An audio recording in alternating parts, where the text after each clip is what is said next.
yes. Oh, yes, little Mortimer, you like this. You pretty birdie, pretty birdie. Yes, oh, let's be nice. Oh, let's see now. Oh, this will be simple. Let's just take a look at the instructions here. To assemble, 4 screws hold top to bottom.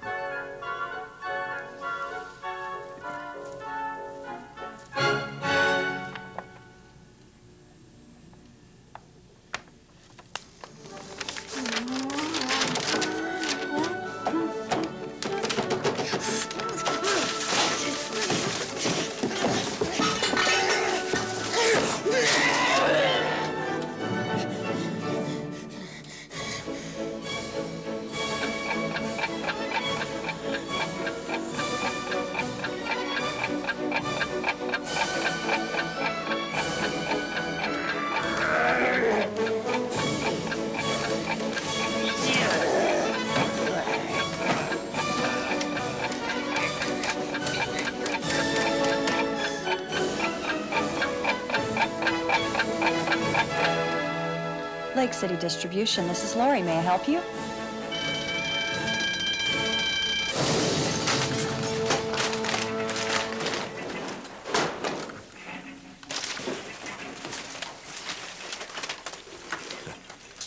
A dissatisfied customer is a time bomb waiting to go off. A time bomb that can damage your business, maybe more than you realize. Did you know that a satisfied customer will tell an average of 3 people what a good company you are, but that a dissatisfied customer will tell an average of 11 people how unhappy he is with your company? And who knows how many customers will never call or call back because of those negative comments. That's why customer service is often defined as the business of keeping the business. It's also a big competitive advantage in today's world. And to make it work for you, all you need is a phone and an understanding of what the service customer really wants.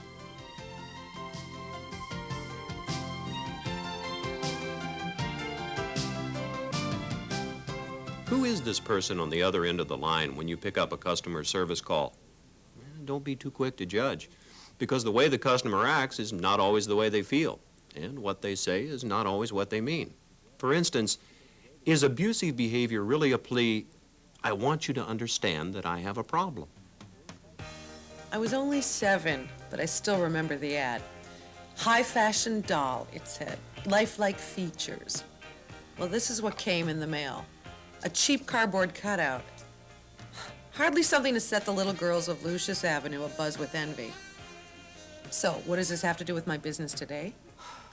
Our order today, it came in 3 pallets short. Now look, I need those pallets and I need them today. Sometimes if there's a problem, I may overreact. You know, get a little too upset. But it's all the rip-offs over the years, all the people trying to take advantage of you. It all comes rushing back. Then let me talk to someone who can help me. Someone with authority. What is your name? It's like a stress syndrome with flashbacks. You know, it's those cutouts all over again. And tourist traps. And stale hot dogs at the ballpark. It's all of it. Let me tell you something. I've got a lawyer standing right here who would love to sit in on this conversation. I know it's not right, and I really don't mean to take it out on the person, but it happens. The crazy thing is, all I really want is someone just to take care of my problem. Anger is a tool we use even when we're not angry. So here's another question to ask yourself. Is the customer really angry or just defensive? I don't like confrontation. I hate confrontation. I try to avoid eye contact when I look in the bathroom mirror in the morning. But everyone has to call someone about a problem sometime. And I know I'm going to get a hard time. So I figure, attack first. Show them that if they want to fight, they'll get a fight. Make them regret the day they tangled with Louis B. Price. This is Louis B. Price, and I've got a problem. You're here to help? What, is this some kind of trick? Once I call, I never let my guard down. I'm a coiled spring of primal fury. I'm really upset. I want answers, and I want them now. You'll help me any way you can? Okay, so I'm not a killer. But they don't have to know that. Before I go on, I just want to say there's no excuse for what happened to me. Whatever it is, you'll take care of it? Okay, then. Thanks. So you can imagine how relieved I am if they're pleasant to me. It's almost like that's my main problem taken care of. In fact, this one time, I got this person on the line. She was so nice that I thanked her and hung up without even... Well, you don't want to hear that. Another thing to keep in mind is that customers are interested in their problems, not your problems. So the wrong attitude can light the fuse of even a calm customer. I always try to give a person the benefit of the doubt. If we have a problem, I assume the supplier will take care of it because he values us as a customer. But some of these places, they just set you off. Listen, that's not my responsibility. Huh, you must be mistaken. I don't understand how that could happen. I wish you would have told me that in the first place. Look, I don't make the rules. I could not believe this guy. I mean, if I call you, I don't expect that my problem is going to be the most important thing you have to deal with that day. But I sure want you to make me feel like it is. If you do that, then we can solve anything. You can solve almost anything in customer service when you understand how customers think and you're sensitive to how they feel. So listen between the lines. Remember, what we call customer service today used to be called the complaint department, a place with all the charm and understanding of the Salem witch trials. Many of us still carry that emotional baggage around. Today, of course, it's different. We understand that a customer with a problem is only looking for two things: someone willing to listen and someone willing to help. So if you can show him that you're on his side right away, you can usually defuse even the most stressful situation. And those are the ones you're really worried about, because the rest are opportunities. Let's see how to capitalize on them.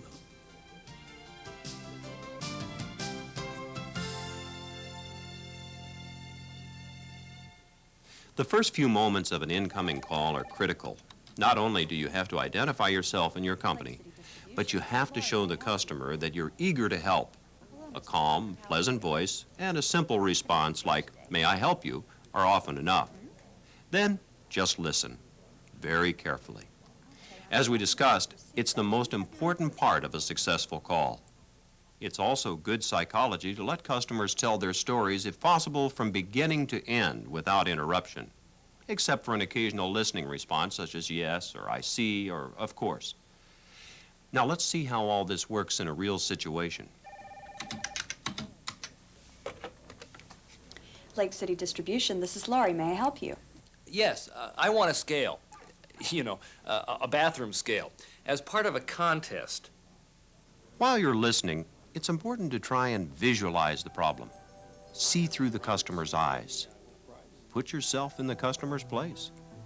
I picked it up at your reception desk and noticed the package was a little crushed on one side. Not too bad, though. It didn't really bother me.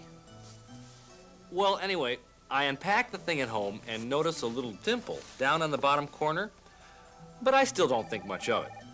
Then the phone rings. I don't really test the thing until the next morning. Hello? So I'm in the bathroom and I get on this scale. It goes from 0 to 500 in about a second. I get off and get on again. Bam! 500 pounds. I adjust it and try again. 500 pounds. Now, either I ate way too much for dinner or this scale is just not working. After you've visualized the problem, go over it again with the customer in your own words. Okay, sir, let me see if I understand this correctly. You won one of our scales in a contest, but when you picked it up, the box looked damaged. That's right. And when you opened the box at home, the scale looked damaged. Yes, down by the bottom corner. And it would only register 500 pounds. And above. Then apologize for any company errors, delivery problems, service or billing problems, inconsiderate employees, or, in this case, damaged goods. Sir, I'm sorry you received a damaged scale, and I apologize for the inconvenience. Just bring it back and ask for me. We'll replace it. Quick, easy, friendly. Most service problems are like that, but not all, of course. With some problems, you have to dig a little deeper. But remember, in teleservice, you have to think about the problem, not the solution, because once you understand the problem, the right solution is usually evident. How do you get the information you need? Use fact-finding questions. These are open-ended questions. Who, what, when, where, why, and how. Questions that require a more complete answer than a yes or a no. Besides, questions allow you to control the conversation while showing the customer that you're interested. But take good notes while the customer is explaining his problem, because you don't want to ask an irate customer to repeat himself. Okay, so you showed the customer you're on his side. You listened to his problem. You defined his problem with good fact-finding questions. And you took good notes throughout the whole process. Now it's decision time. What do you do about the problem? Well, basically you have three choices. Solve the problem yourself, refer the call to someone more qualified while the customer stays on the line, or arrange to have someone investigate the problem and call the customer back. Of course, solving the problem quickly and neatly is always the best, but not always possible. The customer's complaint may be too technical or beyond your authority. If that's the case, gather as much information as you can through fact-finding questions, then ask someone for help. But be careful. Referring a problem while the customer stays on the line often requires you to risk one of the most potentially explosive actions in all of customer service, putting the customer on hold. If you have to do it, just remember, there's a right way and a wrong way.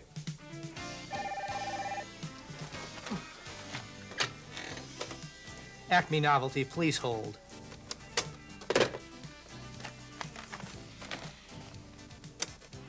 For whom are you holding? Hungry? One moment, please. Please hold. Please hold. Please hold.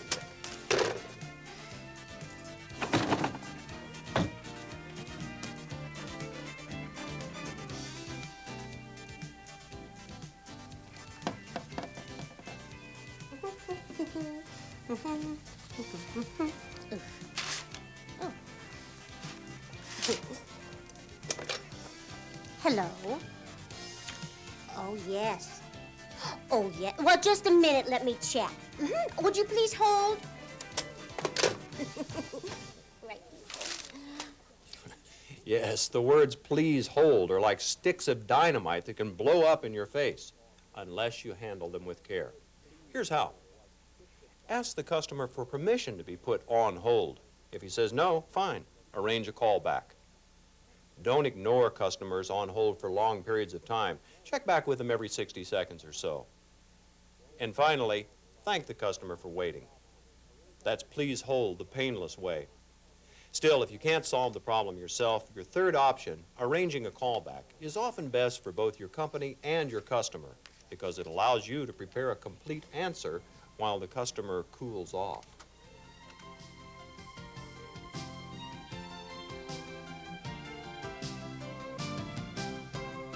Good pre-call planning is the key to a successful callback.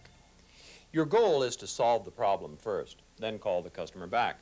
The first step, defining the problem. Jerry. Yeah, how you doing? Listen, I got a call from a customer yesterday. He received an order of swivel bar stools instead of swivel office chairs. Yeah, I know. But he's not laughing. Well, it messed up his whole day. Plus, the delivery people gave his office manager a hard time. Any idea what happened? Okay, you check it out on your end, and I'll see what I can look up over here, and I'll call you back. Once you've defined the problem, try to find out exactly what went wrong. Talk to people, check customer records, cross-check customer complaints. Bingo. When you find the problem, list all possible solutions and choose the best one.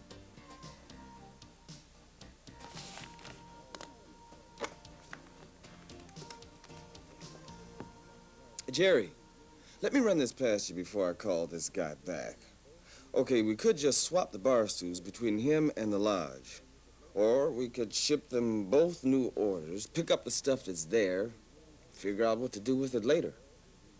Yeah, that's probably best. What do you think about offering him an additional discount for the inconvenience? Okay, then we won't do that.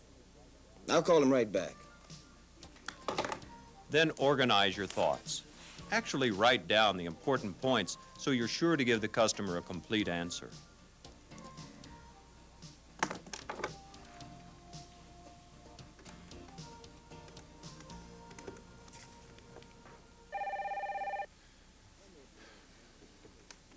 Yes. Mr. Joseph. Yes. I'm Ed Malone, manager at Lake City Distribution. I was told that you called yesterday.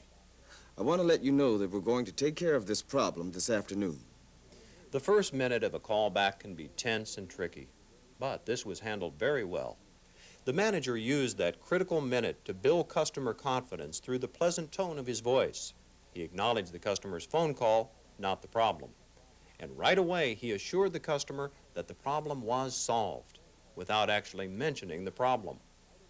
Now, the customer knows there won't be a confrontation, so he's more open to a solution. At this point, the manager can begin a more detailed discussion by restating the problem. Watch how he gets customer agreement on the accuracy of the details. Mr. Joseph, I just want to make sure I have the facts right. You ordered swivel office chairs, and we sent you swivel bar stools by mistake. Yes. Your office manager accepted the order only because the delivery people were so upsetting. Yes. No argument about the facts, so it's time to present the solution. Again, get agreement on each point, although in this case there's really only one point. And be very definite about what you'll do and when you'll do it. Mr. Joseph, we'll deliver 4 swivel office chairs to your office by mid-afternoon today and remove the bar stools. Will that be satisfactory? Yes. Mr. Joseph, I apologize for any inconvenience this has caused you. We appreciate your call. Good service is important to us, and I'm going to follow up with the delivery company. Now, before closing the call, make sure that you have all the facts you need to follow through on the arrangements you made with the customer. Write them accurately and legibly on the proper form. Let the customer know you're happy the problem has been resolved. And always let the customer hang up first. These are important techniques for everyone in your business to know, because in a small business, everyone may be a customer service rep, even the boss. We had a call yesterday, a new customer. You've heard of the movie 12 Angry Men? Well, this guy was all 12 of them. I took the call myself. It turned out his first order was short some items, so we shipped them overnight air at our expense. That's all he wanted. In fact, during the conversation, he asked to see a sales rep about another service we offer. I told him Mark would stop by today. That was a surprise. But that's Teleservice. When you use respect and understanding to help customers solve problems, yesterday's complaint becomes today's opportunity. Remember, adding new accounts helps your company grow, but keeping customers keeps your company in business. That's where good teleservice can be a big help. It works for us. Say, would you excuse me? I've got to try and catch Mark. Opportunity knocks.